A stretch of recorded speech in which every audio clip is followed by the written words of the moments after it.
Pada bidang akademik, proses pembelajaran atau proses pendidikan dan pengajaran di UIN Maulana Malik Ibrahim Malang biasanya berlangsung sampai 8 semester. Minimal ada 150 sampai 160 SKS yang harus mahasiswa selesaikan. Adapun kegiatan akademiknya ada yang berupa penelitian, baik itu skripsi, tugas akhir, maupun yang lainnya. Kemudian pengabdian masyarakat, baik itu PKL atau praktek kerja lapangan di lembaga profesi, dan KKM atau kuliah kerja mahasiswa. Kemudian ada juga ujian komprehensif, ada ujian skripsi yudisium hingga wisuda. Itu semuanya adalah kegiatan-kegiatan akademik yang akan mahasiswa jalani selama kuliah di UIN Maulana Malik Ibrahim Malang. Mata kuliah yang menjadi ciri khas UIN Maulana Malik Ibrahim Malang yang membedakan UIN Malang dengan UIN yang lainnya maupun dengan perguruan tinggi yang lain meliputi mata kuliah dasar, kemudian mata kuliah keislaman, mata kuliah bahasa, dan juga mata kuliah filsafat yang kemudian ada mata kuliah fakultas yang membedakan antara satu dengan yang lainnya. Di UIN Maulana Malik Ibrahim Malang memadukan pendidikan tinggi dan pendidikan pesantren sehingga membentuk karakter ulil albab sesuai dengan syariat Islam. Ada 4 pilar yang dimiliki oleh UIN Maulana Malik Ibrahim Malang, yaitu yang pertama, spiritual akhlak yang dibentuk melalui pendidikan. Yang kedua, mempunyai pengembangan bahasa asing seperti bahasa Inggris, bahasa Arab, bahasa Mandarin, dan lain sebagainya. Yang ketiga, memiliki rumah tahfidz Al-Quran. Dan yang keempat, memiliki rumah moderasi beragama yang akan mendidik para mahasiswa menjadi generasi yang unggul, toleran, dan menjunjung nilai-nilai keragaman, memiliki jati diri keislaman yang kuat, memiliki komitmen kebangsaan yang kokoh, cinta negara, dan cinta keragaman yang menjadi aset dan kekayaan Indonesia, dan mampu menempatkan diri di posisi tengah-tengah di antara ideologi radikalisme dan liberalisme. Ketika mahasiswa UIN Maulana Malik Ibrahim Malang memiliki 4 pilar kekuatan terangkai dalam ulul albab, maka mahasiswa semua akan menjadi intelektual yang profesional.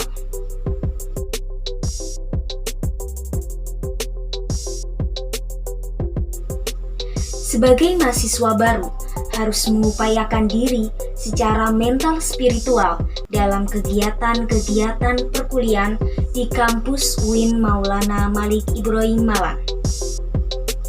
Kampus UIN Maulana Malik Ibrahim Malang otomatis berbeda dengan kampus-kampus yang lain. Kampus ini menyediakan berbagai macam fasilitas-fasilitas kegiatan kemahasiswaan, sehingga para mahasiswa harus menyiapkan secara mental spiritual. Orang yang memiliki mental spiritual, indikatornya yaitu berpikir ilmiah. Mahasiswa baru melakukan transformasi gaya belajar dari tingkat SLTA menuju model pola belajar di perguruan tinggi. Karena itu harus berpikir ilmiah. Mahasiswa harus punya kemampuan untuk berpikir ilmiah. Berpikir ilmiah pada hakikatnya adalah berpikir yang selalu dilandasi dengan ilmu pengetahuan, baik pengetahuan umum maupun ilmu pengetahuan agama. Yang notabene kampus ini adalah kampus keagamaan yang bernaung di bawah Kementerian Agama Republik Indonesia. Inilah yang membedakan dengan kampus-kampus yang lain, bahwa kampus kita, visi misi semangatnya adalah dipengaruhi oleh niat cita-cita menegakkan ajaran Islam, melanjutkan perjuangan Rasulullah Shallallahu Alaihi Wasallam. Di samping berpikir ilmiah, juga harus berpikir positif, selalu berpikir positif, bukan sekedar hanya pikiran, bukan sekitar berpikir, tapi harus diwujudkan dalam bentuk perilaku positif sebagai mahasiswa.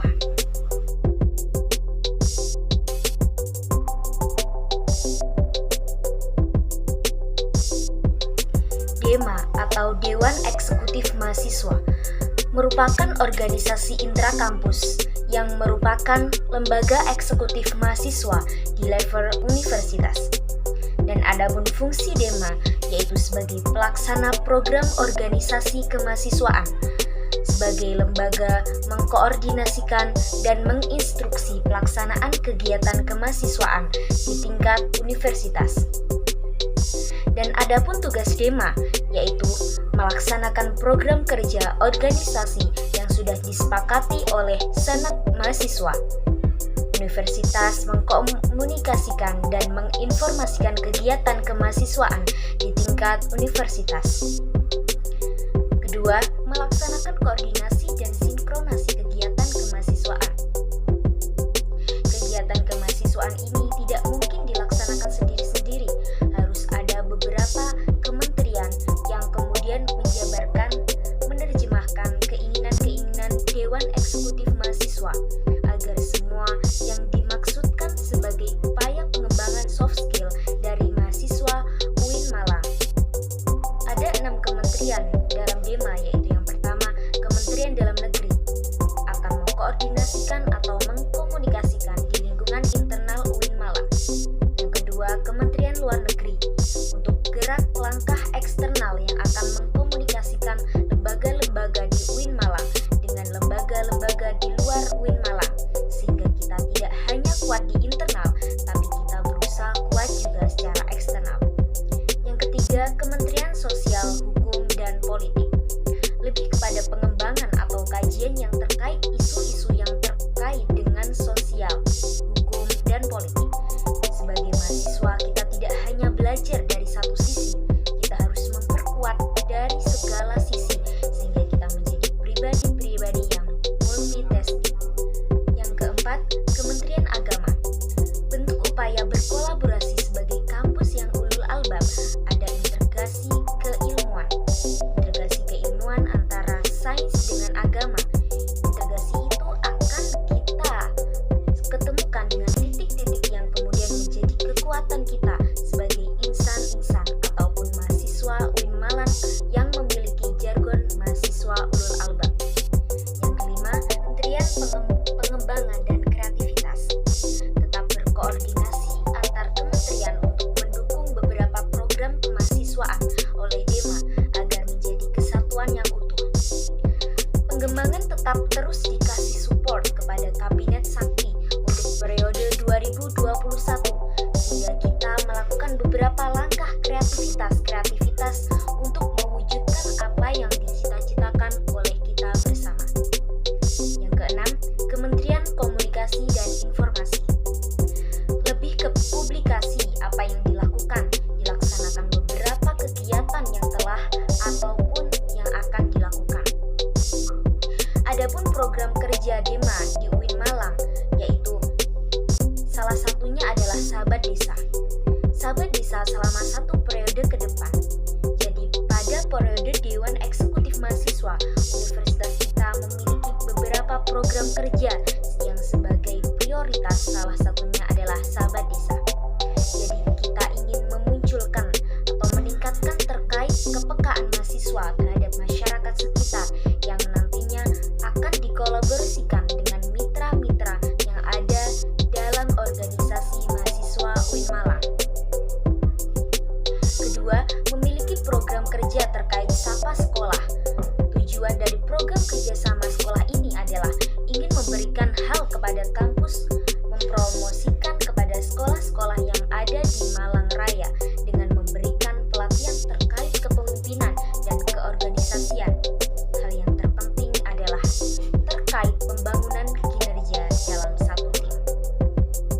Yang ketiga adalah program kerja yang berkaitan dengan sosial, hukum, dan politik yang nantinya akan memiliki program kerja ini intinya untuk berdiskusi dengan para pemimpin yang ada dalam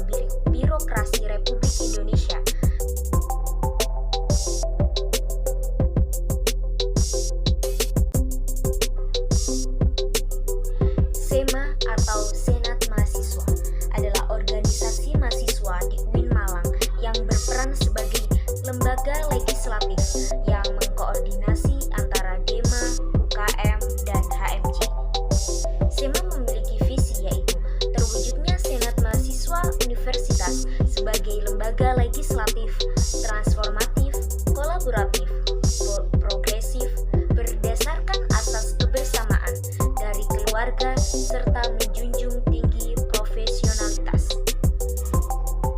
Fungsinya yaitu advokasi, legislasi, pengawasan, dan penganggaran.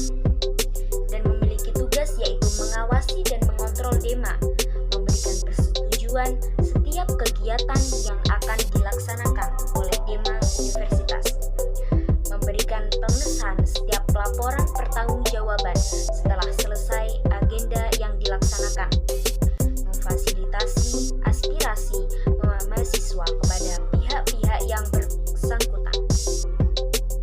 Wewenang yang dimiliki yaitu membentuk undang-undang yang dibahas dengan presiden mahasiswa untuk mendapatkan persetujuan bersama, menampung dan mempertimbangkan segala aspirasi mahasiswa, mengawasi pelaksanaan hasil-hasil sidang SEMA Universitas, mengawasi pelaksanaan program kerja dan kebijakan DEMA Universitas, dan turut andil dalam mengkaji permasalahan yang timbul di dalam negara dan tingkat universitas, menerima dan membahas usulan yang berkaitan dengan bidang tertentu dan mengikut sertakan dalam pembahasan dan memberi peringatan kepada DEMA Universitas. SEMA terdiri dari 4 komisi, yaitu yang pertama Komisi A, Komisi Advokasi dan Hukum, Komisi B, Komisi Organisasi dan Kemahasiswaan, Komisi C, Administrasi dan Keuangan, Komisi D, Informasi dan Komunikasi. Sampai saat ini, tidak ada yang bisa menemukan obat COVID-19. Kunci menanggulangi COVID-19 adalah vaksinasi agar mencapai herd immunity atau kekebalan skala besar. Kunci yang kedua adalah disiplin prokes. Tingkat pemahaman COVID di Indonesia itu rendah dan memakai masker saja masih susah. Pertumbuhan ekonomi karena COVID semua turun. Semua negara turun, tapi kita sudah mengalami kenaikan dari year of year. Kita naik sekitar 7%. Melemahnya daya membeli karena efek PPKM membuat masyarakat malas untuk membeli lalu terjadi inflasi tipis dan juga banyak yang kehilangan pekerjaan akibat pandemi COVID-19. Tercatat lebih dari 50.000 buruh di PHK sejak awal 2021. Tingkat pengangguran akan lebih banyak di bulan Agustus 2021 kalau dampak di sektor pendidikan banyak yang putus sekolah dikarenakan anak harus bekerja karena krisis ekonomi akibat pandemi COVID-19 dan juga karena persepsi orang tua mereka. Lalu kebijakan sektor pendidikan di pandemik ini adalah memberikan bantuan kuota data internet, bantuan subsidi, BLT, dan lain sebagainya. Model kolaborasi ini tidak hanya model di pandemik, akan tetapi menjadi model kolaborasi masa depan yang mampu menaikkan kelas sektor ekonomi, pendidikan, dan sektor lembaga di Indonesia. Seperti kata pepatah, siapa yang ingin memajukan dunia, dia harus pandai IT. Barang siapa yang tidak bisa menjadi mahir dalam IT, maka akan menjadi budak dunia. 3 kekuatan pengubah dunia adalah kemajuan teknologi, agama, dan pasar. Cara bekerja pada masa depan adalah munculnya jenis pekerjaan baru akibat digitalisasi dan otomatisasi. Cara menjadi generasi yang unggul yaitu keagungan moral dan spiritual, cenderung ilmu pengetahuan, memiliki digital quotient, dan kesalehan atau peduli sosial.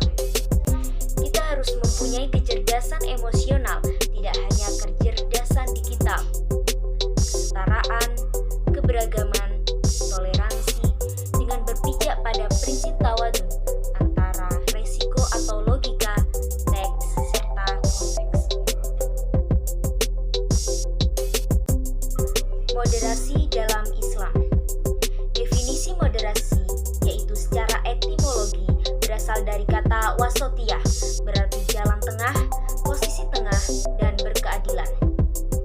Secara istilah, pemahaman atau praktik keagamaan yang tinggi berdasarkan kesamaan, toleransi dengan berpijak pada prinsip-prinsip antara rasio atau logika, teks, serta konteks. Dasar teologisnya yaitu Al-Quran Surat Al-Baqarah ayat 143, beberapa hadis dalam Sahih Bukhari, serta pendapat hukum para ulama. Konteks moderasi di Indonesia. Karakter Islam sebagai agama rahmatan lil alamin yang menjunjung tinggi keadaban dan harmoni antar pemeluk agama. Historisitas Islam di Indonesia atau masuknya Islam ke Nusantara melalui dakwah not war.